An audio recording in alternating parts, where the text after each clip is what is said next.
I'm very pleased to be joined at this time by Coach Jason Cameron, the new head coach at Calvary Day. Coach, thanks for joining me. Coach, I appreciate you having me. Thank you. Man, what a great opportunity this is. Calvary Day. I know you were on the staff the last couple of years, I think, but what a great opportunity. Talk to me about how this came about and what makes it such a special job opportunity for you. Oh, that's a great opportunity. When I was leaving Vidalia, I had a few opportunities, but Coach Stroud and I have been tight for years, and I kind of knew that he was kind of on his way out, kind of deciding when it was time for him to go. We weren't sure, and I kind of kept it open ended. And I said, "Listen, I'm here as long as you're here." Um, Probably about midway through the season this year, he kind of sat me down and said, "Listen, it's time."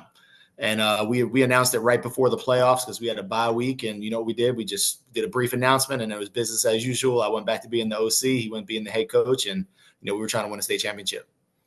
Yeah, Coach. And y'all, man, you guys were fantastic the last few years at Calvary Day. What makes that a really good play? Now you've been there as assistant. Mm-hmm. Now you get to be the head coach. So you have more insight than some of the other people I'm talking to, right? You have some insight because you've been a head coach twice before, but you have some insight because you know this program. Think about this, and I'll ask my question. You have a rare opportunity that very few people get. So most people I talk to in this series either got promoted to the job just like you, but they don't have any head experience. You know what I mean? Like they built their resume, worked their butts off, and they got promoted. Other people come into a new place, they don't know the place, but they know how to be a head coach, right? Well, you know the place and you know how to be a head coach. I mean, it's a great hire. I mean, I say that publicly, great hire. Thank you. What have you learned though? Through that process, what have you learned about Calvary Day that you're going to take with you? And what have you learned from being a head coach that you're going to bring with you? I think every place is different, and I definitely that's definitely what I learned. Jenkins was different than Vidalia. Vidalia was different than Calvary. So it was having those experiences. I feel like prepared me for Calvary because the Jenkins job is a very different job than the Vidalia job. It was totally two different extremes. So usually learn through mistake. You learn through some successes, but those two experiences definitely prepared me for this, and then being able to be on staff for the last 2 years and learning from one of the best that's ever stepped foot on a sideline, Mark Stroud, it's been, kind of seamless in a sense. So I'm trying to just kind of take, what the foundation's already laid. And I'm just trying to build upon that and try to make it as big as it possibly can be. And, what drew me to Calvary the most was sitting with our headmaster. And it wasn't just about me. My wife is a teacher at Calvary. My son attends Calvary. He wanted our entire family, and he made that clear. So that was, we left that meeting and we're like, this is where God's calling us. This is where we need to be. Yeah, Coach Stroud had been there since 2008. That's a long time in the current climate, Coach. Definitely. So, ton of respect for him and what all he's able to accomplish. So, but with all that said, of course, I don't mean disrespectfully, but what's got to be different? Like, because I think you do have to make it about you. You got to carry on the things he did well, right? But it's got to be your program. So, what's something that you think we're really focusing on now that Coach Cameron's in charge? Biggest thing is dipping into the youth programs. Being right down the road at Jenkins, I was always so envious that Calvary on that campus had, we have babies through 12th grade. Mm-hmm. So we are really, really diving into our youth sports. We start sports at Calvary at 5th grade, but we've started a 10U team called the Crusaders that we're just trying to, keep these Calvary kids together, continue to build this program and see what we're all about. Like my goal at the end of this is that, every single football player at Calvary, if you're an outsider looking in, you know exactly what we stand for. And I think that starts with the youth programs. My entire staff is diving really, really into the youth. And, we're doing spring football for the first time. Our game's tomorrow against Burke County, which we're super excited about. Just little kind of things that I think that, like I said, the foundation's set and just little tweaks that we could, hopefully take this thing even to a higher level than it was before. Yeah, great answer, Coach. And that is, I mean, regardless of what type of school you're at, so significant to get down to the middle grades. And if you can go even lower than that, I mean, I always knew that was important, but I feel like every year I learn a little more about that being more important, just especially in building those programs. So so you guys had a great season last year, and I've always been impressed with what you do on offense. So what's something what's something you're working on offensively, or what's something that you're thinking, okay, we need to study this in the offseason? We ended last season scheme wise. What are we going to study this coming season? You don't have to tell me what you learned. I know you don't want to tell me that. Oh yeah, no, it's What you want funny. to You know, study? my first year, I walk in and to be honest with you, it was a gold mine. You know, from a sense offensively, you know, Jake Merklinger is the quarterback. He's at Tennessee. Mike Smith is at South Carolina. He's the tight end.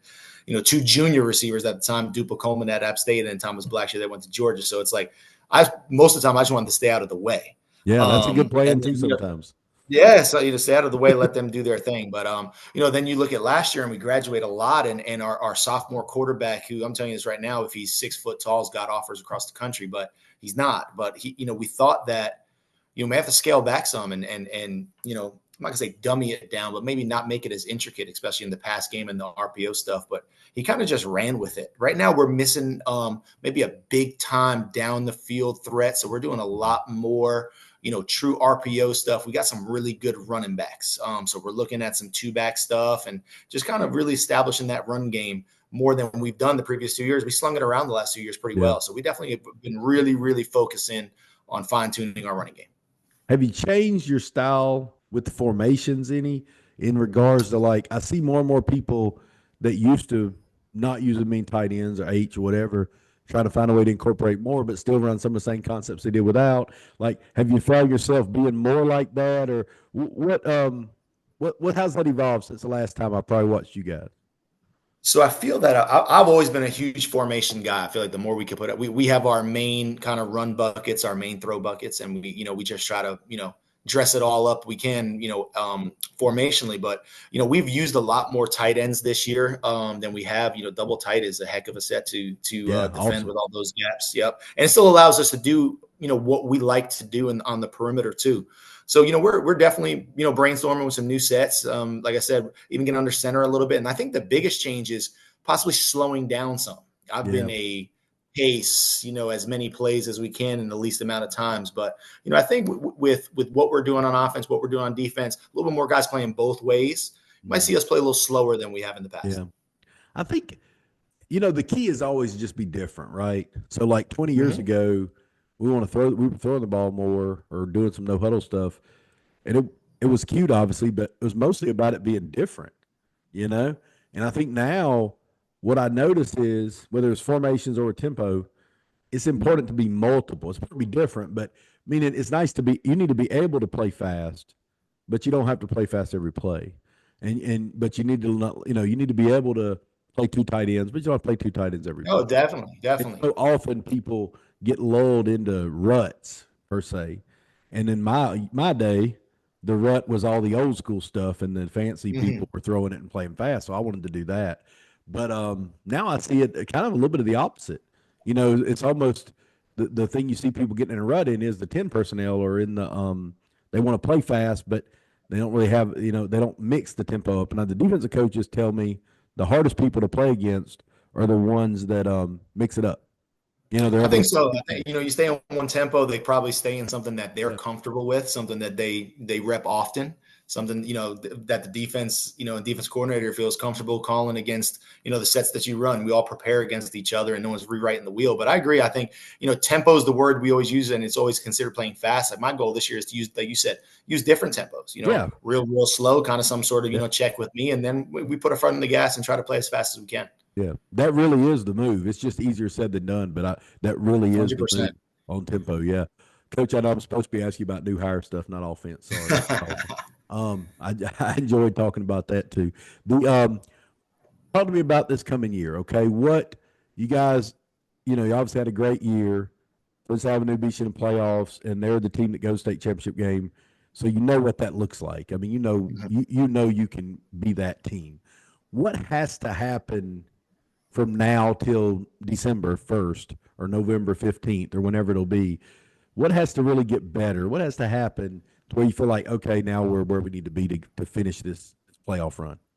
I think that, you know, we've been a good football team for a long time. Our main focus this offseason has been all on team building, culture building, and we're really focusing on you know, it really doesn't matter who does it as long as it gets done mentality. It's hard sometimes when, you know, coaching all those great players, you know, you know, they tend to, they want the ball. They want to be the guy on the big stage. And I love that. We're trying to do more of is a team that loves one another and will not let the person next to them down, in my opinion, regardless of what the talent level looks like, is really, really hard to beat. So we're focusing on stuff like that. We're taking a huge player and coaches retreat this summer to just get away for 2 days. And I told our coaches, very minimal football. It's about, you can't break it down on family if you don't truly know each other. So that's really, really kind of what we're focusing on this offseason. That's a great answer, Coach. And I do believe when you get to the coaches have used some of those cliche things for years, but when you get to the real close game, you're with a team that is very talented, just like you are, or comparable talent. That is what's going to make the difference. Now, if we play the Atlanta Falcons, we're probably going to lose, and it's not going to matter what heart we got, right? That's right. But if we're playing a team like us, that's really going to matter, and it just is. And the other thing you see over and over again. Coach, tell me about your coaching staff. Oh, great staff. Really, really good staff. We returned a lot. Retained a ton of guys. Had some guys kind of move on. 2 guys kind of just step away and take administrative roles.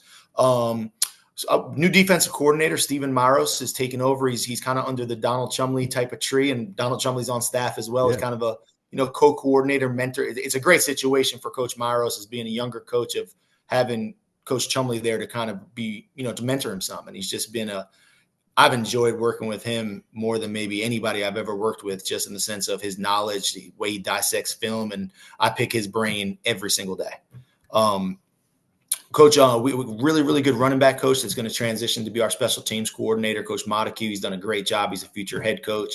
And some community coaches that we've got on staff that are just, pillars of the Savannah community that love kids and pour into kids. So our staff is shaping up really, really well. And I think the thing that I love about them is that they love kids. And if you love kids, you could be on my staff.